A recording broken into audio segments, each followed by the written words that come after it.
we have for this session. I'd like to introduce Kennen Hutchison. He's going to be talking about drawing a bigger circle, impactful SciComm through empathy, then education. So let's give him a round of applause.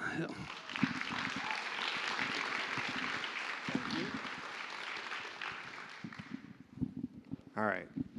Everyone hear me? Thank you. This is my first talk since I've been a recluse for the last few years, so you are getting vulnerable me. Does anybody else get a little bit vulnerable? Is anybody else like a little nervous when they talk, public speaking? Does anybody, I want you to think about the last time you were vulnerable, the last time you exposed yourself to something, and it turned out good. Raise your hand if do you remember that? Now I want you to think about the last time you were vulnerable and you ended up getting hurt, emotionally, mentally, physically. I won't ask you to raise your hands for that. Vulnerability is scary, but vulnerability is also what we're going to be talking about today. Vulnerability is the key to connection. Haha, works perfectly. This is my favorite word. As science communicators, I would argue that this should be all of our favorite words. Connection is super important. Today I want to talk about how we can establish and use connection to have impactful conversations with people who we may not think that we could be connected to. As science communicators, we will, or probably have, had to have a conversation where we talked about a piece of information that ran counter to the belief of our audience. How can we have those impactful conversations and not feel like a fight? So that's what I want to talk about today. Through years of trying to figure this out, I think I came across an approach that works more often than not to have these difficult conversations. I've had conversations with people. I grew up in a Christian conservative small town, and I've had conversations about abortion. I've had conversations about gun control. I've had conversations about my biggest trigger as a former virologist, which is vaccine hesitancy, even flat earth. But through all of this, the one thing that always seemed consistent was that no matter how undeniable the evidence I presented was, I never seemed to make an impact through the strength of my argument. The true change always happened through the comfort of our agreements. I learned to call this education through empathy. I didn't come up with this phrase. If you look in any education book, we'll talk about how important empathy is all the time. But I like this education through empathy. Not education and empathy, not education with empathy, but we highlight through because empathy is the main focus. Empathy is what is important in the experience and in the connection. When we look at this model from the outside in, empathy is what we see. It's not the education. When we're on the inside of this interaction, empathy is what we feel, whether it's us having a conversation or us receiving the conversation. Empathy is the experience, it's the channel and the conduit, and once we make that connection with others, only then can you start to have an impactful conversation and deliver your education. So you might be asking, Kennen, what does this have to do with circles, right? I just talked about empathetic engagement. I've listened to many of you today. You all are very empathetic and know about this. So I want to come back to my favorite word, connection, and the two circles of connection. The first circle of connection is that connection is easy. Fundamentally, we are all programmed for connection. Humans have evolved to be connected as social creatures. Study after study shows that people with strong connections live longer lives, recover from injury quicker, and have better mental health outcomes. In fact, one of my favorite posts when I talk about this normally is the CDC has a post that says, quote, people with stronger social bonds have a 50% increased likelihood of survival than those who have fewer social connections. I like that because it seems really impactful, but I also like it as a science communicator. Surviving what? I don't know. So if we are all programmed to connect, right, I think that the core of connection, the reason that it's easy is because it gets at a fundamental human desire, which is the desire to be understood. Connection is all about understanding. We want people to get us, right? Doesn't it feel good when you meet someone and you're like, they just get me? It's a fundamental need that we have. So if we all want to be connected, and it seems like it's so easy, then why isn't it? Well, it's because our second circle tells us that connection is hard. Connection requires us to do one of the scariest, most emotionally dangerous, and exposing things that a person can do. That's what we talked about at the beginning. Connection requires us to be vulnerable. Connecting requires vulnerability, and in order for us to be understood, we have to take down our walls. We have to take down our defenses, and we have to expose our true selves to others and to the world. Now, I don't know about you, but even just saying that feels terrifying. Exposing my true self, like you're really going to know all my secrets. I instantly start thinking, even talking up here, I'm getting dry mouth as I'm speaking. What if you don't like me? What if I fail? What if I get hurt? All of those feelings are natural, and we all experience them. We call them fear. Fear is the other part of connection. We evolve to be understood, but we also evolve to survive. If human beings want connection, our animal side that we all evolve from, we want to survive and protect those vulnerable aspects of us. Fear is designed to protect us from things that could potentially harm or injure us. They say, something out there might, no, it most definitely will hurt you. You need to defend yourself, put up a wall.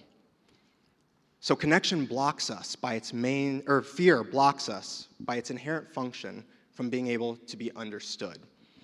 Instead, we draw these circles that keep only the things that feel safe and familiar inside, and keep things that are unfamiliar outside. We call these circles of familiarity our identities. Our identities are the things that we know, right? We all hold multiple identities. I'm a scientist. I'm a teacher. I'm a consultant. I'm black. I grew up on a farm, rural Iowa. I'm an American, and this one always gets a kick out of my friends. I like to say, I'm a man. Toxic masculinity, woo. We hold multiple identities inside of us, and when we find somebody who has an identity that overlaps with us, it makes it easy to connect. We have those familiarities, and we can bring those walls down. But when we run into somebody who has an identity that's different from us, or heaven forbid, somebody whose identity we see as opposite of us, that breeds a place for conflict, for danger. It spikes that fear response and tells us we need to get ready to defend, to strengthen our walls. So as science communicators, we're often communicating with people who might have different opinions, different identities than us. I struggled with this a lot going through PhDs. My family, the hardest part where I learned this is that I studied to be a virologist, and during the pandemic, my family refused to get vaccinated, and I was like, I am expert, you dumb. Bad approach. So how can we get through to them? Typically, there's 3 ways that we go after. That first way that I just said is what a lot of us as scientists do. We think that if I just attack the barrier with enough information, enough evidence, enough support and logic, that I can dismantle that barrier and you'll get it. There was a great comic earlier that was like, this is why you're wrong, and then the other person goes, oh, thank you for telling me. How nice would that be? Instead, what happens? We start telling people the evidence, the logic. We think that we are these gentle missionaries knocking on their doors with our information, but instead those knocks, when coming against fear, can sound like an axe breaking at those barriers. It sounds scary, causing them, instead of opening the doors, to bunker down, to not think about listening to that information, but instead to defend against it. So if we shouldn't attack, sometimes our other approach is to avoid. Guilty again. I kept telling my family, the vaccines are safe, the vaccines are great, this is what I do, look, here's the evidence, and they wouldn't listen, and they kept coming up with all these other things, and eventually said, all right, I'm not going to talk to you about vaccines anymore. I didn't even go home for a few months. I was like, I can't do it. I avoided the conversation, I avoided the barrier, and sometimes avoidance is okay. Sometimes we're not in the right scenario, the right place, we don't have the right tools, but we're educators here. Our instinct shouldn't be to avoid a place that we can teach. Our instinct should be to rise to the occasion and bring the education, which leads us to the third part that I'd like to talk about, which is How do we access the barrier? Accessing the barrier means letting them let us inside of the barrier. Not as a Trojan horse, not as a spy, but as an ally. How can we do that? Well, this is where I won't hit you with science, although I will give you the science, or if you find me later, I can tell you the science that supports this. But I came up with a model that helped me to have impactful conversations with people that I was really butting heads with earlier. And I call it the HUX model. HUX stands for hearing, understanding, connecting, and scaffolding. Jargon, bad, but I'll explain it, I promise. So hearing. Hearing isn't listening to what the other person has to say. It's not hearing them out. Hearing is tough. We're going to talk a lot about empathy still. Hearing is about finding the fear. Finding what is it, that vulnerability that we're trying to protect, that our audience is rooted in. And we're not going to do that by assuming. We're going to do it by asking, genuinely asking. The hardest part about this is that this requires us to be vulnerable. We have to get rid of our fears that if I agree, if I listen, maybe that'll corrupt my mentality. Maybe they'll think that if I'm agreeing with them, that I'm actually supporting it. You can't think that way. You need to truly listen to understand where they're coming from. Because the goal of this is to be on the same side, not the other side. So hearing, we ask to learn and identify the fear. Understanding. Once we've identified the fear, we don't, as scientists, I'm like, oh, I get it. I'm ready to move on. That's not it. We need to confirm. This is actually the hardest step for me because this requires the most empathy. Our goal isn't to understand why from our perspective. Our goal is to understand why from their experience. And in order to figure this out, you can't make assumptions. You have to ask to confirm. So you've asked these questions to understand why. An example might be, I had a conversation about abortion with some of my Christian friends. And their opinion was that they can't have abortions because, or they can't support abortion because abortion is a sin. And if they support it by condoning it, then they too are sinning. Have your opinion on what that is, but I say, I see, I hear. My response and understanding is I say, so you're telling me. No, that's wrong. That's the wrong way. I told you I struggle with this. If I say, so you're telling me, that's us versus them. So what I say is, so abortion is a sin. And you think that if you condone it, then you're sinning through that. Is that right? See how I ask, I confirm. I give them the opportunity to say, yeah, that's right. I say, this is the important part. I see. I never thought about it that way. I don't say, that's your opinion. I see. I never thought about it that way. I allow myself to be vulnerable and show to them that I'm open to seeing from their perspective. Doesn't mean I have to agree, but I'm seeing it from their perspective, which leads us to connecting. People often think that this is actually the hardest part. They think, oh, how am I going to connect with somebody who thinks that the world is flat when I think it's a globe? There's not a lot of room to overlap there. Well, lucky for you, that's not the connecting that we need to do. The connecting is about connecting to a goal. Hearing and understanding was getting to their perspective. Now we need to find a goal that we have in common. So in the case of abortion, the goal of being in common is there's so many of them. I value life. So I'm going to connect and say, I also value life. Now, how can we find a common goal of what is life? This allows us to have that last part of scaffolding, because now we're on the same page, and now we can start using the science that we all know to start having a conversation from the same point. I have a short amount of time, so I'm going to give you one of my favorite stories, and it ties into this last part. It's a conversation I had with my grandma, who didn't want to get vaccinated. And again, going back to the church, she didn't want to get vaccinated. She told me that God had a plan for her, and that she trusted that God would protect her. So her why was that she trusted in her faith, and she trusted in that God had the best notion for her. So once I understood that, I came back, and I said, I hear. I agree. God does have a plan. Let me ask a question. Asking through teaching. I love this. Do you think that God made us intelligent? If you know the Bible, it says that we're made in his image. She says, yeah. I said, well, do you think that God gave us brains so that we could make things to make our lives better and to exalt him through how smart we are? She was like, yeah.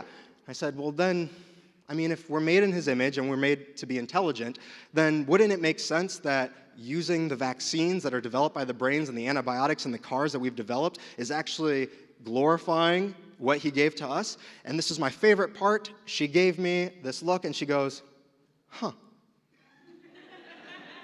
I never thought about it that way. All right, I'll wrap up real quick. That's my time. So the last point here is that my grandma didn't go get vaccinated the next day, but it opened the conversation. And I think a lot of times we think we need to go from anti to pro. I'm anti-vaccine to now I'm pro-vaccine. The point of these tough conversations is to slide the scale just a little bit. So to leave you with their takeaways, educating through empathy, hearing, understanding, connecting, and scaffolding. And finally, we're going for those small changes to make large impacts. Thank you for your time.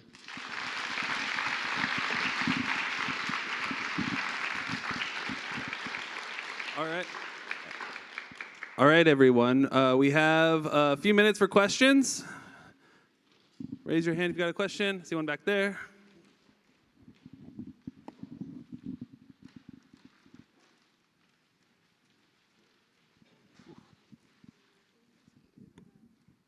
Thank you for your presentation. I'm curious how your Hux model, if it was based off of like a communication theory or some other like cognitive model that's already out there. Yeah, it is an amalgamation of models, which if you look into education, particularly through the empathy education and participatory education, one of my favorite, I'm going to get real nerdy with you. One of my favorite sources is Bruner. So if you look at Jerome Bruner, who talks about scaffolding and spiraling education, talks about how you start with, he pretty much brought in scaffolding and talks about how you start with finding interest and connecting with the student's interest in order to build upon that knowledge. And so I pull a lot from that. And then also, if you look in persuasion literature, reciprocation is one of the leading ways to be persuasive. So that's two of my draws. Great. Oh, over here.